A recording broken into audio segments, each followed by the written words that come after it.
निया को जैसे ही पता चला कि दादी को होश आ गया है, उसने राघव के पास जाना कैंसिल किया और दादी का मुंह बंद करने के लिए अस्पताल के लिए निकल गई। अस्पताल पहुंचने के बाद निया सीधा दादी के कमरे में आ गई।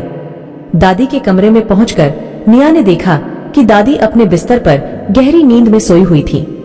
दादी के नींद में होने का फायदा उठाकर निया दादी के मुंह पर पिलो रखकर उनकी सांसें बंद करके उन्हें मारना चाहती थी। इसी इरादे से निया ने दादी के सिरहाने रखा, पिलो उठाया और उनके मुंह पर रख दिया। तभी दरवाजे पर किसी की आहट हुई। किसी की आने की आहट सुनकर निया ने तुरंत पिलो को दादी के मुंह से हटाया और उनकी गर्दन उठाते हुए पिलो पर रख दी, ताकि देखने वाले को लगे कि निया दादी की हेल्प कर रही है। तभी दादी के कमरे में डॉक्टर ने एंट्री की। डॉक्टर ने दादी के कमरे में जैसे ही निया को देखा तो डॉक्टर चौंकते हुए बोले, आप कौन हैं और आप यहाँ मेरे पेशेंट के रूम में क्या कर रही हैं? तभी निया ने डॉक्टर की बात का जवाब देते हुए कहा, वो मैं दादी को देखने आई थी कि दादी ठीक है या नहीं। निया के इतना कहते ही डॉक्टर ने निया से सवाल पूछते हुए कहा, आप कौन हैं? क्या आप इनकी रिश्तेदार हैं या इनकी कोई क्लोज फ्रेंड? डॉक्टर की बात का जवाब देते हुए निया ने कहा, वो मेरा नाम निया है और मैं इनकी होने वाली बहू हूँ। मैं यहाँ दादी को देखने आई थी कि वो ठीक हुई या नहीं। इतना सुनते ही डॉक्टर ने निया की बात का जवाब देते हुए कहा, वैसे तो आपकी दादी बिल्कुल ठीक है, लेकिन माफ करिए, हम इनकी आवाज नहीं बचा पाए। सीढ़ियों से गिरने की वजह से उनकी आवाज चली गई है, जिस वजह से अब वो नहीं बोल पाएंगी। डॉक्टर की ये बात सुनते ही निया मन ही मन खुश हो गई और अपने चेहरे की स्माइल छुपाते हुए डॉक्टर से बोली, क्या दादी की आवाज चली गई है? लेकिन ये कैसे हुआ? डॉक्टर, दादी ठीक तो हो जाएंगी ना? मेरा मतलब उनकी आवाज वापस तो आ जाएगी ना? निया की बात सुनकर डॉक्टर ने अपनी गर्दन ना में हिलाते हुए कहा, माफ कीजिएगा मिस निया, लेकिन हमने अपनी पूरी कोशिश की कि दादी की आवाज वापस आ जाए, लेकिन हम असफल रहे। आई एम सॉरी, बट शायद दादी अब पूरी जिंदगी नहीं बोल पाएंगी। जैसे ही निया को दादी के कभी न बोलने के सच के बारे में पता चला, वैसे ही निया के मन में खुशी के लड्डू फूटने लगे।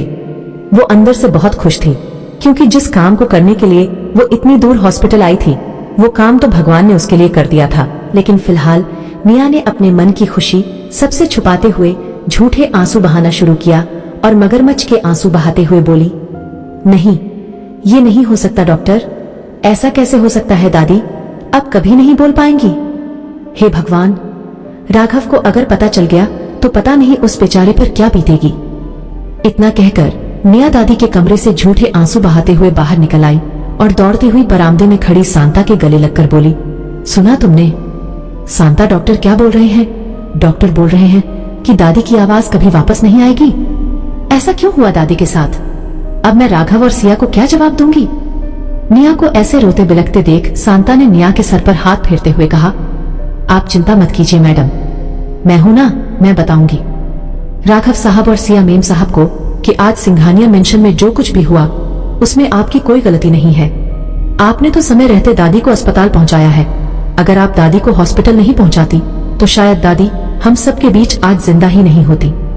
आपकी वजह से दादी की जान बच गई।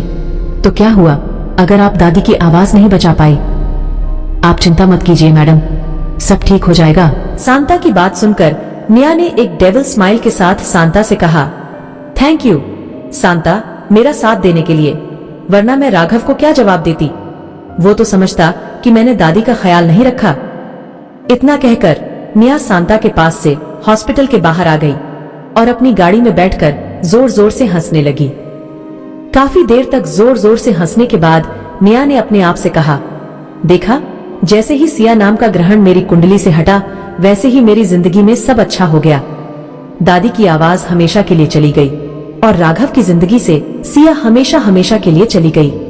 अब राघव सिर्फ और सिर्फ मेरा होगा। इतना सोचकर निया मुस्कुराते हुए अपने ड्राइवर से बोली, ड्राइवर, जल्दी से खंडाला चलो, मुझे अभी के अभी राघव के पास पहुंचना है। इस वक्त वो बहुत दुखी होगा, मुझे उसे संभालना होगा, इसलिए जल्दी से जल्दी मुझे वहां लेकर चलो। निया की बात सुनकर निया का ड्राइवर उसे गाड़ी में बिठाकर खंडाला के लिए निकल गया। वही राघव खंडाला की पहाड़ियों में पागलों की तरह सिया को ढूंढ रहा था। अब तक नमन और उसकी सभी सिक्योरिटी गार्ड्स भी वहां पर आ चुके थे और राघव के साथ साथ वो लोग भी सिया को ढूंढ रहे थे। काफी देर तक सिया की खोजबीन करने के बाद भी राघव और नमन में से किसी को सिया और उसकी गाड़ी से रिलेटेड कोई सबूत नहीं मिला। नमन यही बात सोच सोच कर परेशान हो रहा था कि आखिर सिया की गाड़ी अगर एक्सीडेंट हुई है तो वो गाड़ी गई कहाँ। तभी राघव को पहाड़ी के नीचे एक सफेद रंग की चमकती हुई चीज दिखाई दी, जिसे देखकर राघव दौड़ता हुआ उसके पास पहुंचा। वहां जाकर राघव ने देखा तो वहां एक टूटी हुई गाड़ी पड़ी थी, जिसके सभी पुर्जे इधर उधर बिखरे हुए थे। उस गाड़ी को देखते ही राघव पहचान गया कि वो उसकी गाड़ी है। अपनी गाड़ी के टूटे हुए पुर्जे देखकर राघव जोर जोर से चिल्लाने लगा, सिया, सिया।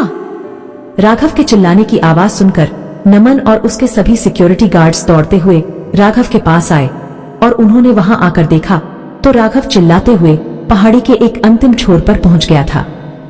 तभी नमन दौड़कर राघव के पास आया और उसे खींचकर वापस सड़क की तरफ लेकर आया और चिल्लाते हुए बोला, राघव सर, आप ये क्या कर रहे हैं?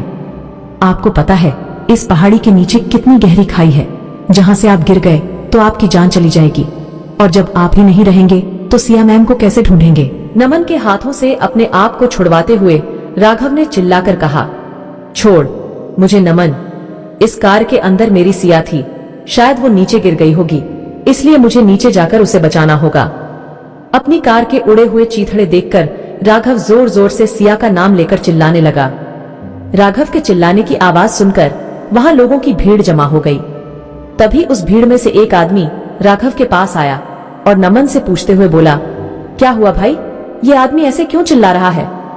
नमन उस आदमी की बात का कोई जवाब देता उससे पहले ही राघव उस आदमी के पास आया और अपने दोनों हाथ जोड़ते हुए बोला, इस पहाड़ी से मेरी सिया नीचे गिर गई है, क्या आप लोगों ने उसे देखा है?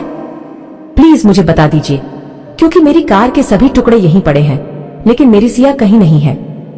राघव की बात सुनकर उस आदमी ने झट से कहा, अरे हाँ भाई, कुछ देर पहले यहाँ से कुछ लोग एक लड़की को उठाकर ले गए थे और पास ही के अस्पताल में उसे एडमिट करवाया है।